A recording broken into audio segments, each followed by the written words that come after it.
Trong thời kỳ khởi nguyên của Liên minh huyền thoại chuyên nghiệp, hỗ trợ thường bị coi là cái bóng của xạ thủ, là người hy sinh âm thầm. Câu chuyện này không xuất phát từ sự kỳ thị hay phân biệt với những vị trí thi đấu khác, mà là hệ lụy của một nền tảng meta chưa đủ sức cân bằng và hoàn thiện.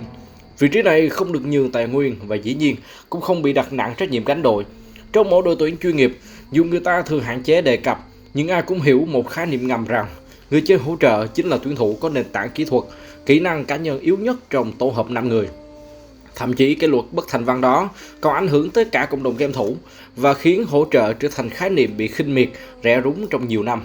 Nhưng đó là trước khi cái tên này xuất hiện. Một gã điên thiên tài không chỉ gặt hái những danh hiệu cao quý mà còn định hình lại cả một quy luật vận hành của Liên minh huyền thoại. Người đó là Cho Se-hyun, aka Mata.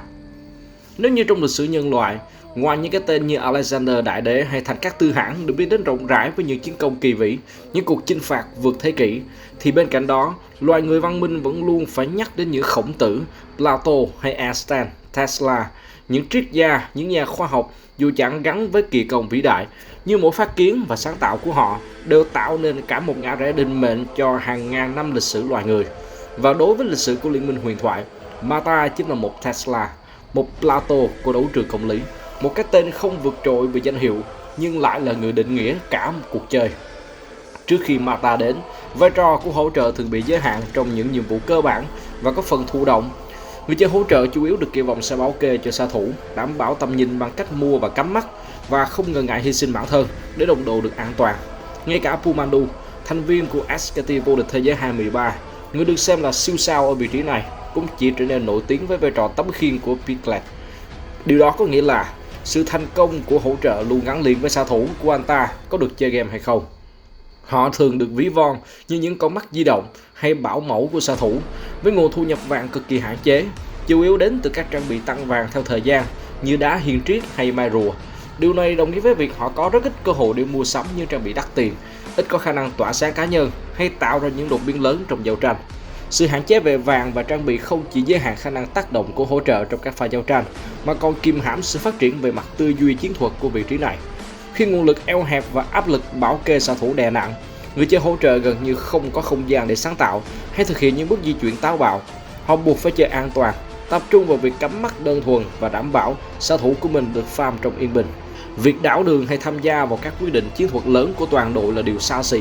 Chính sự thiếu vắng quyền lực và không gian thể hiện này đã tạo nên một bức tranh có phần ảm đạm cho hỗ trợ, một vai trò không thực sự hấp dẫn đối với nhiều người chơi tài năng.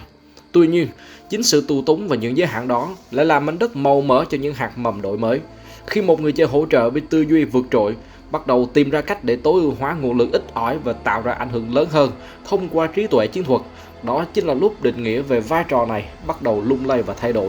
Mata chính là người đã nhìn thấy được tiềm năng ẩn giấu sau bức màn của một con mắt di động, và anh đã sẵn sàng vén bức màn đó.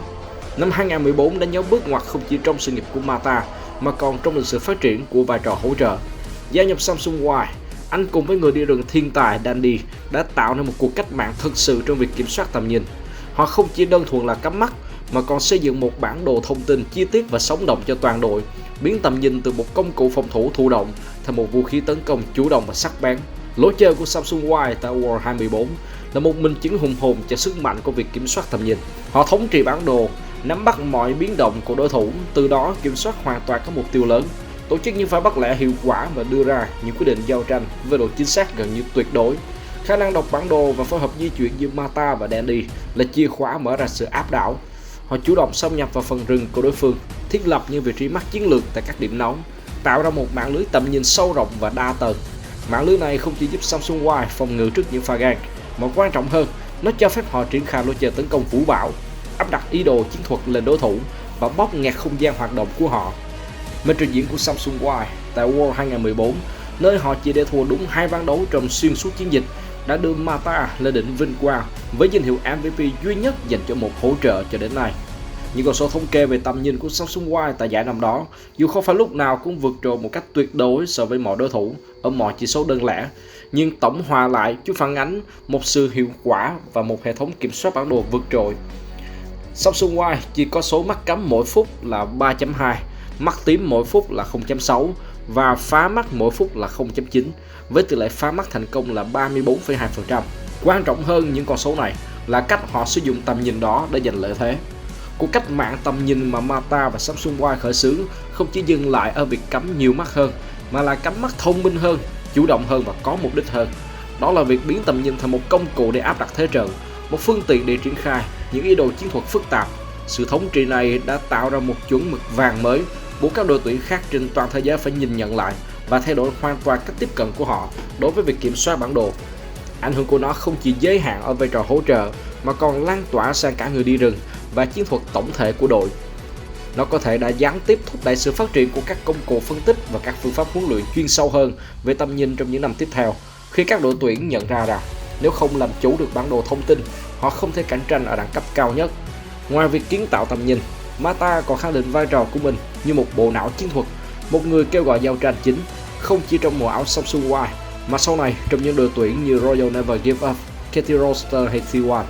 Khả năng đọc trận đấu, đưa ra những quyết định then chốt trong các pha giao tranh phức tạp và điều phối việc kiểm soát mục tiêu lớn của Mata đã trở thành huyền thoại. Anh không chỉ nhìn thấy những gì đang diễn ra trên bản đồ mà còn dự đoán được những gì sắp sửa xảy ra, từ đó đưa ra những lời kêu gọi chính xác và kịp thời. Có một nhận định vui rằng khi được thi đấu với Mata, 4 thành viên còn lại của Samsung Y bỗng trở thành 4 gã tuyển thủ được overrated nhất mọi thời đại. Bởi một lẽ, họ đã được giải phóng hoàn toàn khỏi nhiệm vụ quan sát bản đồ hay kêu gọi giao tranh. Imp, chuột nhắt điên, sở thủ chủ lực của Samsung Y chính là một minh chứng rõ ràng. Anh bị loại khỏi Samsung Blue vì bị đánh giá là con lôi chơi thiếu an toàn hơn Dev. Nhưng khi được sát cánh cùng Mata, Imp có thể di chuyển táo bạo, có thể lao lên solo cùng sát thủ đối phương, nhưng vẫn được cover toàn mạng để rút lui. Tất cả là nhờ sự hỗ trợ của Mata và phần nào đó là Dandy. Tổ chức thủ lĩnh và bộ óc chiến lược của Mata là thứ không thể đong đếm bằng những con số thống kê vô hồn. Chỉ khi quan sát anh thi đấu, người ta mới nhận ra anh không chỉ làm tốt phần việc của mình mà còn thấu hiểu cả những đồng đội xung quanh. Có những thời điểm, Mata thậm chí còn dự báo trước được việc Imp sẽ đâm đầu vào một bụi cỏ không tầm nhìn để nhanh chóng đưa ra lời cảnh báo, hoặc nếu không thì sẽ kêu gọi đồng đội hỗ trợ. Còn Mata, Imp chẳng khác nào một con mãnh hổ được thả khỏi lồng sắt, vứt bỏ mọi giới hạn, thi đấu với một bản năng hoang dã và cuồng loạn nhất. Mối liên kết này khiến tôi phần nào liên tưởng đến cảnh phim kinh điển trong siêu phẩm The Avengers năm 2012, khi Captain America giao phó nhiệm vụ cho từng thành viên trong biệt đội báo thù. Anh chỉ nói với Hulk một câu đơn giản: cứ bung lụa đi. Khả năng của Mata không chỉ nằm ở kỹ năng cá nhân thường thừa mà còn ở trí tuệ cảm xúc và sự linh hoạt đáng nể để xây dựng sự ăn ý với những xạ thủ có cá tính và lối chơi đa dạng. Anh hiểu rõ rằng vai trò của một hỗ trợ xuất sắc không chỉ là tự mình tỏa sáng, mà quan trọng hơn là làm nền, là bệ phóng để những đồng đội chủ lực có thể bay cao. Chính sự thấu hiểu và khả năng thích ứng này đã giúp Mata thành công khi kết hợp với nhiều xạ thủ hàng đầu, từ đó củng cố một quan điểm quan trọng. Một hỗ trợ kiệt xuất có thể là yếu tố ổn định và khuếch đại sức mạnh cho bất kỳ đường dưới nào, bất kể người xạ thủ sát cánh cùng họ là ai. Điều này không chỉ làm tăng giá trị của hỗ trợ có khả năng lãnh đạo và thích ứng cao trên thị trường chuyển nhượng, mà còn thay đổi cách các đội tuyển xây dựng đội hình khi họ nhận ra một bộ não ở vị trí hỗ trợ có thể là nền tảng vững chắc cho thành công của cả một tập thể. Jo Se-hyun không chỉ là một cái tên trong danh sách những tuyển thủ hỗ trợ xuất sắc nhất lịch sử. Anh là một định nghĩa, một chuẩn mực, một người thực sự đã thay đổi cuộc chơi của Liên minh huyền thoại. Từ một vai trò từng bị xem nhẹ, bị giới hạn trong những nhiệm vụ thầm lặng, Mata đã nâng tầm hỗ trợ thành một vị trí có khả năng kiểm soát bản đồ, dẫn dắt lối chơi và trực tiếp định đoạt kết quả. Cuộc cách mạng về tầm nhìn mà anh khởi xướng cùng Samsung Y, khả năng kêu gọi giao tranh thiên tài về sự cơ động chiến thuật thông qua việc đảo đường, đã đặt ra những tiêu chuẩn mới mà mọi người chơi hỗ trợ sau này đều phải hướng tới. Danh hiệu MVP World 2014 không chỉ là những vinh quang cá nhân mà còn là sự công nhận của cả một cuộc cách mạng trong tư duy chiến thuật.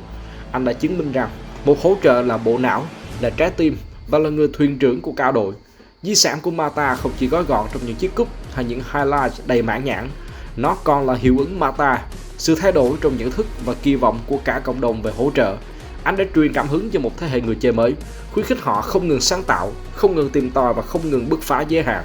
Tương tự như Faker hay Soft, Mata dường như không chỉ hướng đến chinh phục những danh hiệu chuyên nghiệp, anh nhắm thẳng mục tiêu vào việc giải mã trò chơi, mở khóa mọi tính năng ẩn, phá vỡ tất cả giới hạn tiềm tàng của cơ chế gameplay. Kỷ nguyên Mata khiến Riot phải mất ít nhất 6 bản cập nhật lớn để thay đổi cơ chế thi đấu ở vị trí hỗ trợ. Nhưng rồi, một định lý không thể lay chuyển đã được tạo nên.